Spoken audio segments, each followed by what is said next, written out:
often overlooked, sidelined, and underappreciated is the role that those comprising the Anabaptists contributed to the Reformation as a whole. They were part of what is known today as the Radical Reformation, distinguished from the Magisterial Reformation due to the way that they related to the secular authorities. Popular reformers such as Martin Luther, Ulrich Zwingli, and John Calvin are considered magisterial reformers because their movements of reform were supported by the magistrates or ruling authorities. The Radical Reformation, however, believed that the Church should not be supported by, connected to, or in subservience to the state.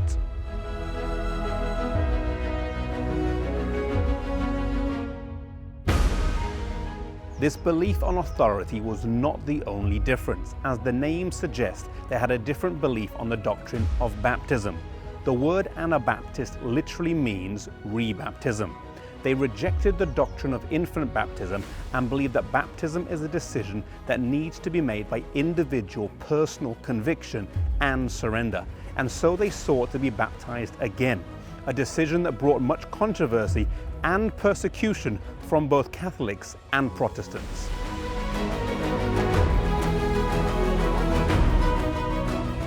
Throughout the 16th century, the movement would spread around Europe to Holland, parts of Germany, Strasbourg, and here in Switzerland. They believed that the Reformation had not gone far enough and that some of the reformers such as Zwingli had compromised in their beliefs in order to gain favor with the state. They believed they needed to go all the way, and although they believed in justification by faith, they aimed to live a life of high moral standard, demonstrating their good works.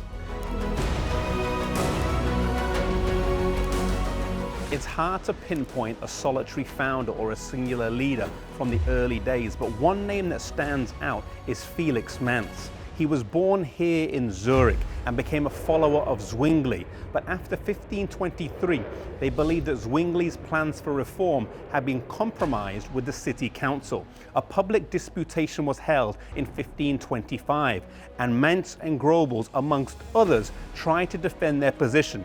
And some parents refused to have their children baptized, but the council declared Zwingli the victor.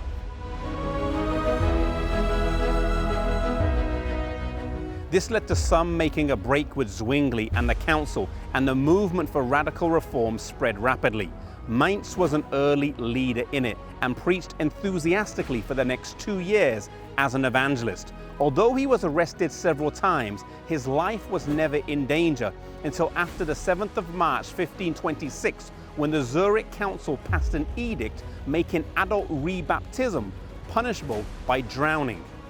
He was arrested again, and on the 5th of January 1527, Manz became the first casualty of this edict and the first Swiss Anabaptist to be martyred at the hands of other Protestants. He was taken by boat to a spot just behind me on the River Limmat. His hands were bound and pulled behind his knees, and then he was cruelly executed by drowning. Many others would suffer the same fate, and their witness and stories would inspire other Christians to stand firm for their faith.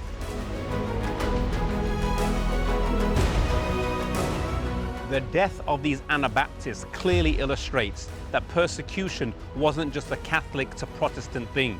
Protestants were not immune from the cancer of persecution. Wherever there is a spirit of control and an inability to appreciate others' beliefs, persecution will eventually follow. Men such as Felix made a stand for their faith and died holding their convictions strong. May we also stand for the truth as these believers did in the past, and may we also be gracious to others if we are in a position of leadership or authority, recognizing that God expects everyone to follow Him according to their own convictions.